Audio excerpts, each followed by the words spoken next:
All praises to the Most High, and to his son, Yahya, Messiah, Yadahaya. This is Brother Holly here with the first Spirit of Truth broadcast here with the High House channel, as well as the House of High channel on this set apart Sabbath day. First and foremost, as always, I give all glory, praise, and honor to the great I am, he who is, was, and is to come, the Almighty One, Yadahaya, and to his son, Yahya, Messiah, who gave himself for us that we might have life, and that life is in him, Yadahaya. Now, in this first broadcast, we're going to do a bit of a book review, which we do here periodically on these channels. I think the last book review that we did of any consequence was our book review on the sealed portion of the Book of Mormon. You can look on these channels. Look for resealing the seal portion. I think it was like 4 or 5 episodes, for lack of a better term, or teachings on that particular resource that was being touted by multiple groups of people within the Hebraic faith as being inspired and something we should follow. And I believe we proved here at the Highest House and House of High that those books, that book written by good old Christopher, was in fact the ramblings of a deceived mind, and it even says so in the seal portion itself, and that was the last episode. So if you want to skip all of the previous episodes, just go to that last one. I bring it point home that the seal portion itself says if you read and believe what's in it, you've been deceived. Wow. I mean, their own book indicts itself. So, and there's a reason that these books are prevalent. They come out, and Yahya said so plainly that there were going to be deceivers. They were going to come in his name, teaching things, and if it was possible to deceive the very elect. But all thanks be unto Ahia and to the set apart Spirit for preserving us blameless until the coming of his son, Yahya Messiah.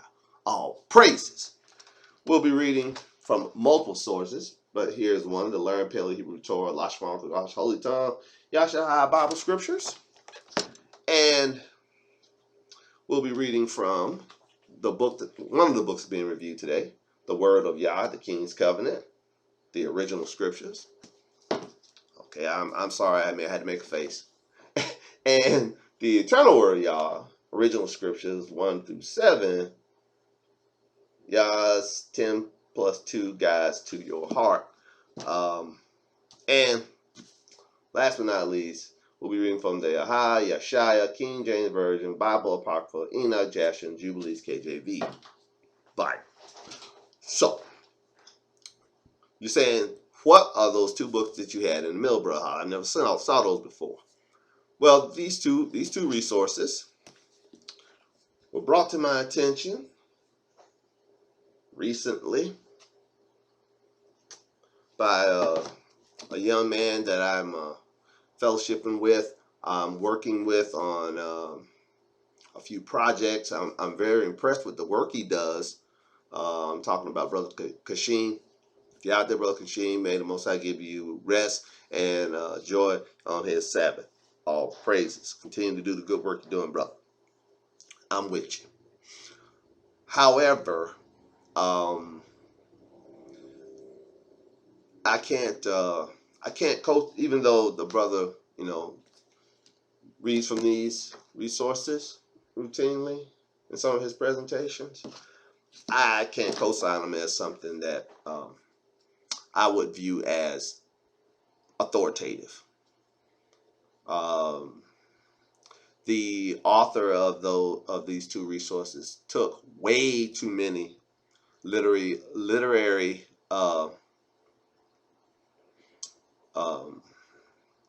licenses for these books to be anything but consequently a work of fiction.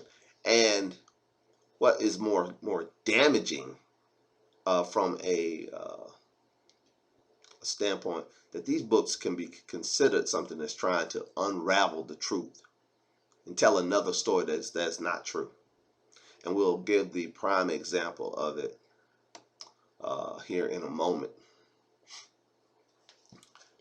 And what do you mean by that, Brother Holly?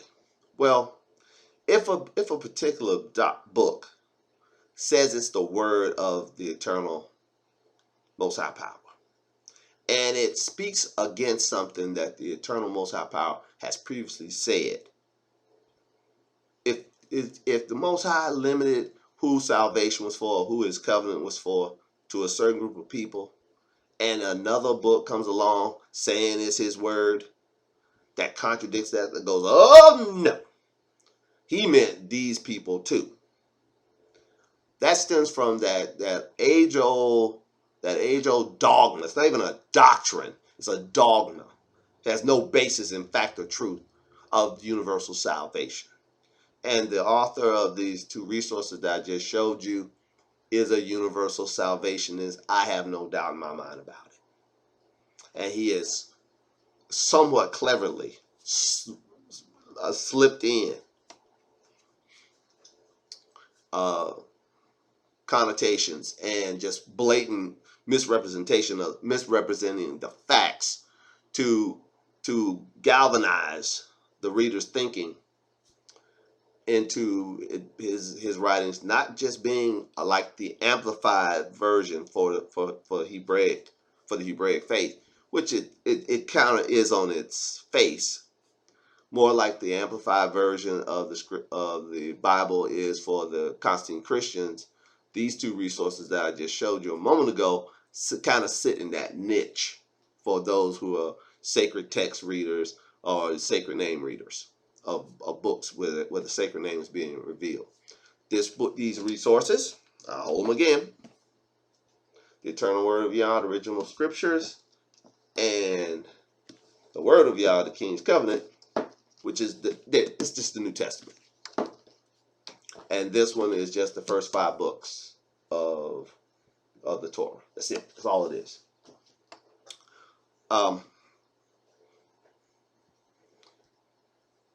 On their faces, there would just seem to be a Hebraic version of the New Testament, with all the Hebraic names prominently displayed, more Hebraic thought, less dependency on Greek translations, and more dependency on Hebraic and Aramaic translations. But I have read Hebraic and Aramaic translations of the New Testament. This is not it. This is a complete departure beyond what the Hebraic and the Aramaic New Testaments state, and to try to make the message, change the message to make it more encompassing. And they don't do it in every point. Let me be clear. And we'll look at a few blatant ones in a moment. But suffice it to say, it is done enough to lead the unaware reader astray to believe something that is not true. And it's not true because Brother Holly says so. It's not true because what saith the Scripture. It changes things, just blatantly changes things, to try to teach this spiritual Israelite, a spiritual Yasha'Allah, Abraham's seed is everybody. It's the very thing the universal salvation has always claimed. So let's go. We're gonna be reading from our trusty Learn Paleo Hebrew translation. Turn now to 1 Timothy chapter 4, verse 1. It says, "Now the Spirit speaks expressly, that in the latter times some shall depart from the faith, giving heed to seducing spirits and doctrines of devils." Will you highlight? Verse 2. 1 Timothy chapter 4, verse 2. The Apostle Saul, whom we all trust, says, speaking lies and hypocrisy. What does speaking lies and hypocrisy mean? Well, it's quite obvious and simple. They're saying things that are hypocritical, and that they're lying. They're lying about their hypocrisy. They say, oh, no, I believe this. I didn't know where you can believe some of the stuff that I read. You're speaking lies and hypocrisy, having their conscience seared with a hot iron. Into his defense, we'll read the same verse from the yucked up New Testament of the Word of Yah, the King's Covenant. Let's read it. Same verse. And forgive me uh, for all the page flipping in this presentation. This is a book review, so it's going to be a lot of going, grabbing this and going here and going there. So thank you for your patience as we go through this. And I'm going to make it as short as possible because I don't want to lose you in all the minutia. I don't want to get y'all mixed up in the minutia. But I just want to give you some examples on why I say, this is Brother Holly's one brother opinion. You can take it or leave it. I say, if these books are offered to you or someone recommends these books to you, lead them to this presentation and you review this presentation again.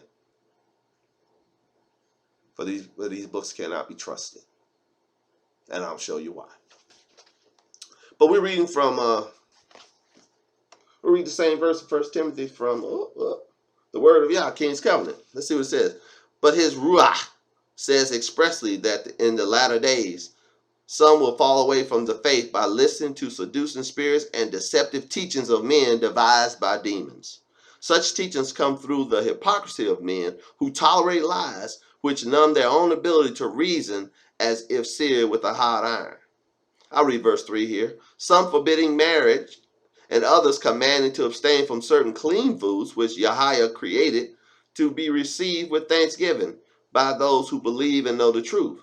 Verse 4, for every grass, herb, grain, and green-eating creature of almighty loving Yah is good, and even nothing to be rejected if it's received with thanksgiving. You see, they're trying to slip in that vegetarian lifestyle. They're trying to get you off of eating meats, even in their explanation. They're doing the very thing that the Apostle Saul, whom we all trust, said they would do, commanding to abstain from meats. They just said clean food. That ain't what it say in the script. Let's read it in the script. 1 Timothy chapter 4, verse 1 again. Now the Spirit speaks expressly that in the latter time some shall depart from the faith, giving heed to seducing spirits and doctrine of devils, speaking lies and hypocrisy, having their conscience seared with a hot iron, forbidding to marry, and commanding to abstain from meats. They didn't say anything about clean food. It said they command you to abstain from eating meat. Exactly what this perversion doctrine in this book over here just said. Talking about eating green herbs and all these things. Let's see what it says in the script.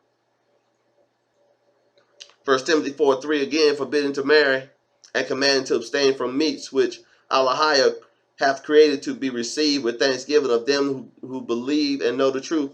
For every creature of Ahia is good and nothing to be refused if it be received with thanksgiving. For it is sanctified by the word of Ahia and prayer with Yah. So every creature of Ahia, everything that Ahia said to eat, can be eaten, nothing to be refused. But these heathens who call themselves brethren will tell you that no, just eat vegetables. You shouldn't be eating meat. Just eat vegetables. That ain't what the scriptures say at all. The Apostle Saul, whom we all trust in the book of Romans chapter 14, expressly talked about this very case. Well, some who are weak will tell you to eat vegetables. And we're not to flaunt our understanding and our advanced knowledge of the scriptures and of the will of Ahai in their faces. The Apostle Saul said, look, if it offends you that I eat meat, I won't eat meat in front of you until Christ comes, until Messiah returns. Because he didn't want to lose a weak brother or a sister in this matter. Nor do I. There are things I won't do in front of you. I won't do it. I won't say it, won't do it, no matter what. There's a lot of things I keep myself from doing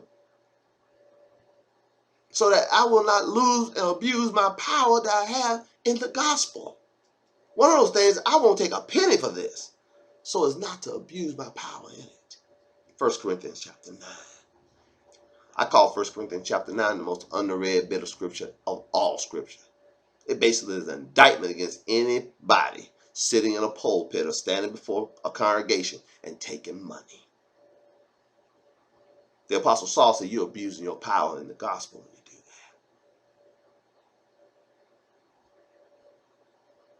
that. As the great apostle said, these hands have taken care of me and those that depend on me. All praises. The highest good. All right, let's keep it moving. Let's stay in the word of Yah in comparison to what the scriptures say. Turn to Romans chapter 9.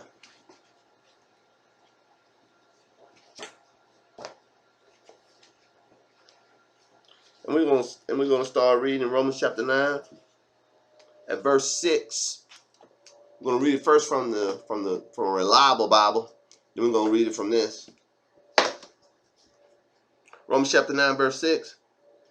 Not as though the word of Ahai have taken none effect, for they are not all Yasha'Allah who are of Yasha'Allah. Neither because they are the seed of Abraham are they all children. But in Isaac shall your seed be called. Will you highlight that? Just because you come from Abraham, who comes from Abraham that's not Isaac? That would be Ishmael.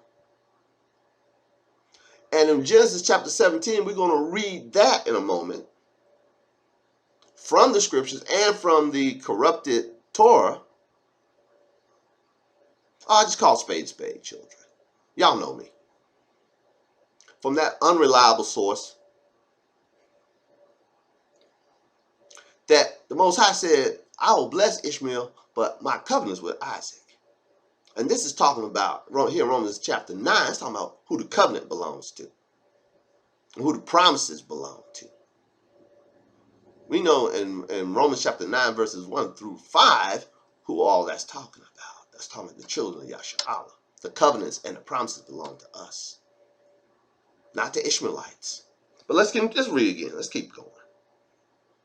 Romans chapter 9, verse 6, not as though the word of Ahai have taken none effect, for they are not all Yasha'Allah who are of Yasha'Allah, neither because they are the seed of Abraham are they all children, but in Isaac shall thy seed be called. That is, they which are the children of the flesh, these are not the children of Ahai, but the children of the promise are counted for the seed. Will you highlight? What was the promise? Romans chapter 4. It said, at this time, Sarah shall have a son. That whoever came from Isaac are counted for the seed. Who came from Isaac? That would be Jacob and Esau. And of the two, whom did the Most High choose? We have talked about it multiple times and given it from multiple sources on these channels. We read it from the Apocryphal book of 2nd Ezra a couple of weeks ago, right here on these channels, that the Most High put aside Esau and chose Jacob. We're going to read it from here in Romans. Let's go. Romans chapter 9, verse 8. That is, they which are the children of the flesh, these are not the children of Ahai, but the children of the promise accounted for the seed. For this is the word of promise. At this time I will come, and Sarah shall have a son. And not only this, but when Rebekah also had conceived by one, even by our father Isaac. Verse 11, for the children not yet born, neither having done any good or evil, that the purpose of Ahai according to election might stand, not of works, but of him that calleth. It was said unto her, the elder shall serve the younger, as it is written, Jacob have I loved, but Esau have I hated. Where's that written at? That's written in Malachi chapter 1. Let's read it right quick.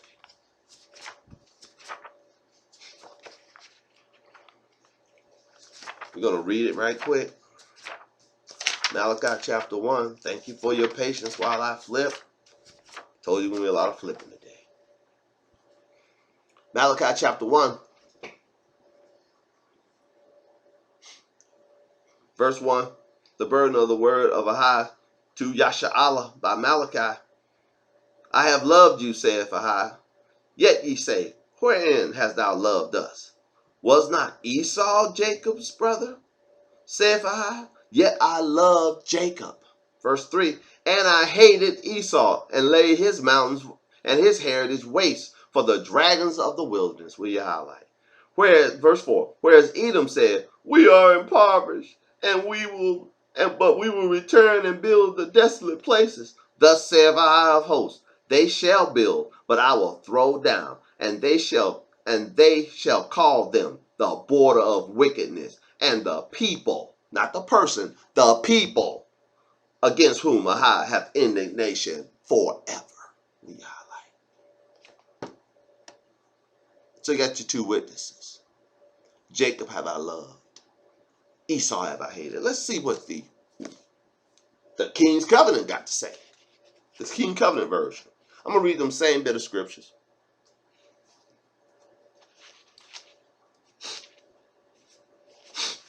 I'm going to read it verbatim. I'll only clean up a little bit for the sake of not saying pagan deity names.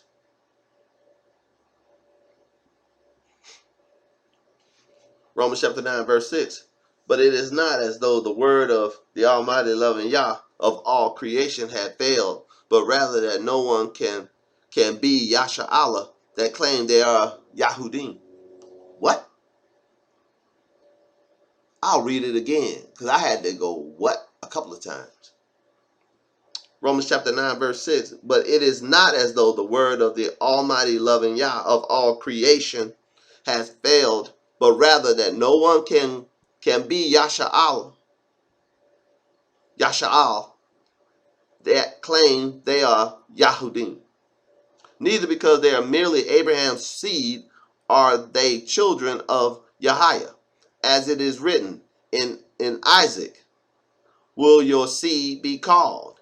That is, it is not automatically the blood descendants of Abraham who are the children of Almighty loving Yah of all creation, but the children of his Ruah who are counted as the seed. Well, time out. The children of his spirit. So here we got these spiritual seed of Abraham being talked about. Some spiritual seed. That's not what it said at all in the epistle of Saul. Now did it? Let's read it from Saul again. Who the world ignorantly calls Paul. Romans chapter 9, verse 8, which I just read from the other version. That is, they which are the children of the flesh, these are not the children of Ahai, but the children of the promise are counted for the seed. Ain't saying nothing about no spirit. I'll read it again from the word of Yah, the King's Covenant. Let's read it again. Romans chapter 9, verse 8. That is, it is not automatically the blood descendants of Abraham who are the children of Almighty Yah of all creation, but the children of his Ruah who are counted as the seed. No, that ain't what it says at all. But this is the word of promise. At the appointed time I will come, and Sarah will have an anointed son. And he said nothing about, no, never mind. Keep going, Brother Holly. Yes, sir. Romans 9:10. Not only so, but Rebekah also conceived by another great one, by our father Isaac. For being not yet born, neither having done any good or bad, that the purpose of Almighty loving Yah of all creation according to election might stand, not of works, but of him who calls. Sounds almost verbatim. It was said to her, the elder will serve the younger. Even as it is written, Jacob I love, but Esau's arrogance I will always hate. That ain't what it said in Malachi. Even reference, it says Malachi 1, 2, and 3. We just read Malachi 1. It didn't say anything about Esau's arrogance. It talked about Esau the person and his descendants. Most I've had indignation toward them forever. See, the author of this document, he doesn't believe that Esau's cut off. And the Most High hated Esau. He didn't hate Esau the person. He only hated Esau arrogance. But we just read that the children not yet being born, neither having done any good or evil, that the purpose of a high according to election might stand, not of works, but of him who calls. It said the very thing in here. And then the next verse contradicts its own self. But he just couldn't let it go. He couldn't let Esau go. He definitely can't let Ishmael go. And let's see it. He got to say Ishmael. He got to say everybody. Let's read it. Now we're going to go to the Old Testament version of this book review of the Eternal Word of Yah, the original scriptures 1 through 7. Let's turn to Genesis chapter 17. Better sheet 17. Oh, praises. Put a 1 in the comment section if you love the word.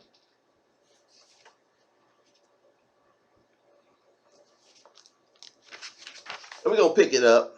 Genesis 17. We're going to start reading in verse 18. And Abraham said unto Alahiah, Oh, that Ishmael might live before thee. And Alahiah said, Sarah thy wife shall bear thee a son indeed, and thou shalt call his name Isaac. And I will establish my covenant with him for an everlasting covenant, and with his seed after him. That's pretty much how it went. And as for Ishmael, I have heard thee. Behold, I have blessed him, and will make him fruitful, and will multiply him exceedingly. 12 princes he beget, and I will make him a great nation. Verse 21 is key. Here is the difference between Isaac and Ishmael. Here is the difference between the chosen seed and the rest of the planet. Here is the difference. Verse 21, Genesis 17:21. But my covenant I will establish with Isaac, which Sarah shall bear unto thee at the set time in the next year. Will you highlight? Now let's read the same rendition from this book. Let's turn to Genesis 17. Just start reading in verse 18 in this book.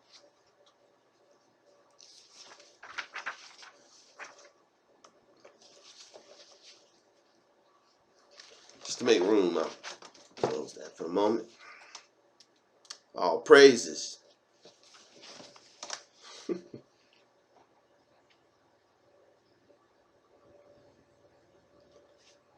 And this is such a departure from what is written. Okay, I'm going to read it. I'm just going to read it. Genesis chapter 17, verse 18. It says, Then Abraham's eyes were opened to full faith. He repented, falling on his face, and cried to the eternal loving Yah, creator of all. Please forgive us, Yahiah, for our ignorance and lack of faith. Let it be that we always clearly hear you, Alahiah, our Alahiah, and that we might always live pleasing before you. Then the eternal loving Yah, creator of all, whispered back softly, You have walked sometime as a man with wandering eyes, but now your faith is full. Now Sarah, your Isha, your woman, can overcome her problems, and we can heal her, and she will bear you a son. I didn't make this point before, but this particular version of the scriptures, especially in the Old Testament, is all about there being a multiplicity of great Most High powers, at least two. It says it all the time. Even said it in the burning bush rendition in Exodus, that we will do this, not I, that we.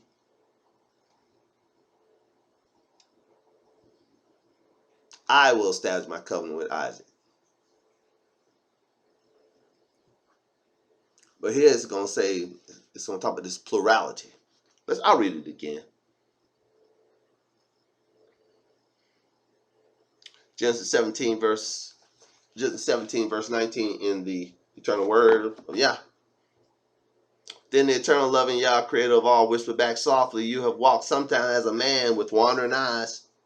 I don't even know what that means. But now your faith is full. Now Sarah, your Isha, can overcome her problems, and we can heal her, and she will bear you a son. You are to call his name Isaac, and we will establish our covenant with both your firstborn of Agar, and even Ishmael, and with your firstborn of Sarah, even Isaac. If you have this, will you highlight? What?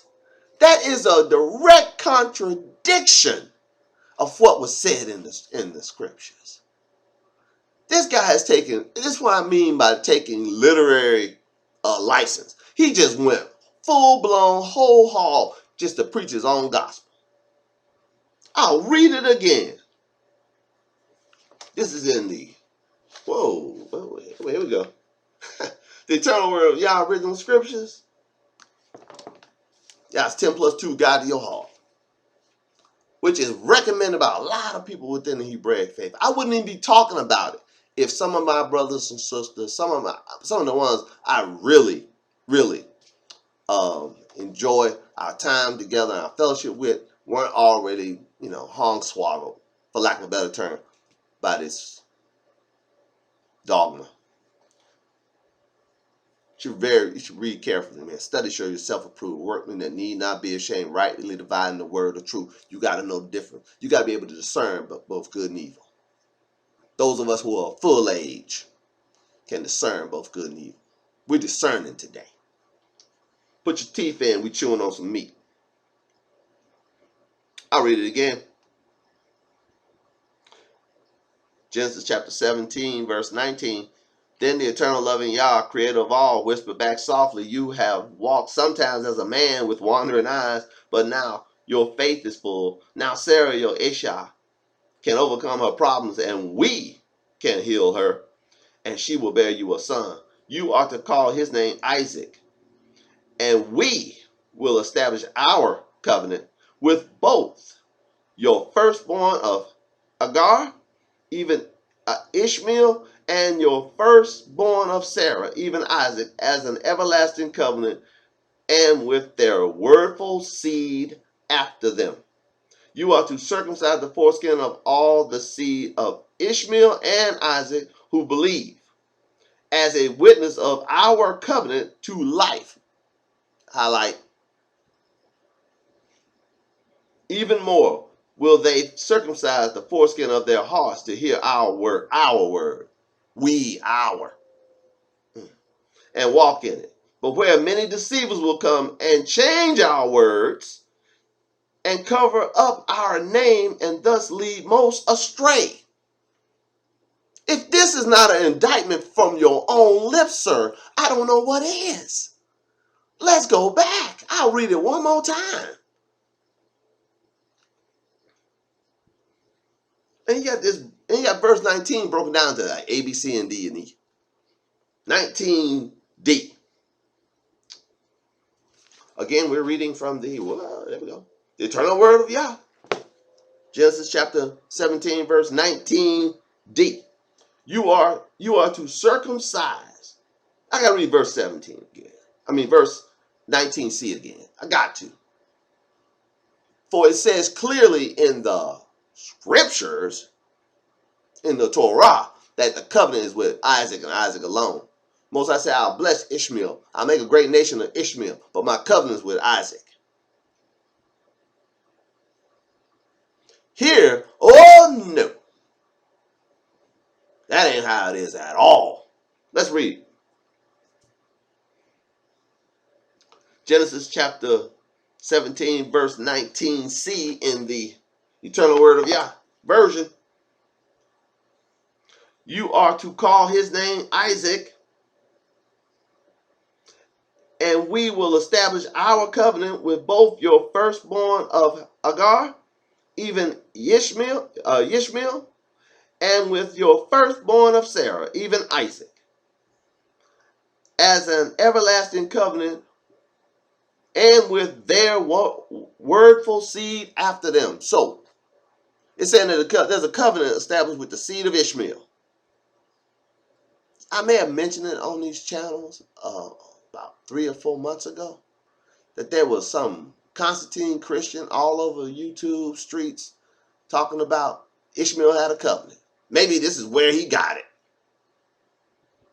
I just took him right to the scriptures and said, sir, it says right here he don't have one. What are you talking about? Maybe he was speaking from this. I don't know. But I do know this says he has one. What say the scripture? No. Ishmael ain't got no covenant.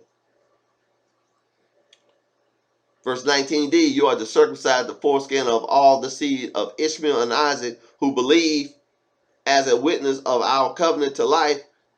Even more will they circumcise the foreskin of their hearts to hear our word and walk in it. But where many deceivers will come and change our words, like you did, sir, and cover our name, and thus lead most astray. Wow. Wow. Well, let's read the truth one more time. Genesis 17. Back to the word. Back to the word of truth. We can trust. Back to the week we can trust. Oh, thank you, Ruah, for pointing this out. Quadashwa Ruah for pointing this out. And you know how I said in the eternal word, I said that Abraham sometime walked after his eyes, but now he's finally found faith. You know, remember that just didn't sound right. Here's why it didn't sound right. This is the Spirit led me to this. I was just flipping pages, but here it is. Genesis chapter 26, verse 5. Speaking of Abraham, it says, because that Abraham obeyed my voice and kept my charge, my commandments, and my statutes, and my Torah law. It didn't say Abraham was walking contrary. It said Abraham walking in obedience. What was the first thing that was told in Genesis chapter 17, verse 1? He said, walk before me and be perfect. Genesis chapter 26, verse 5 said he did that. Not according to the eternal word. He didn't do that at all. Genesis chapter 17. Let's just read it one more time. Reading from the Learn Paley Hebrew Torah, Lashon Kodash, Holy Tongue, Yasha Bible Scriptures.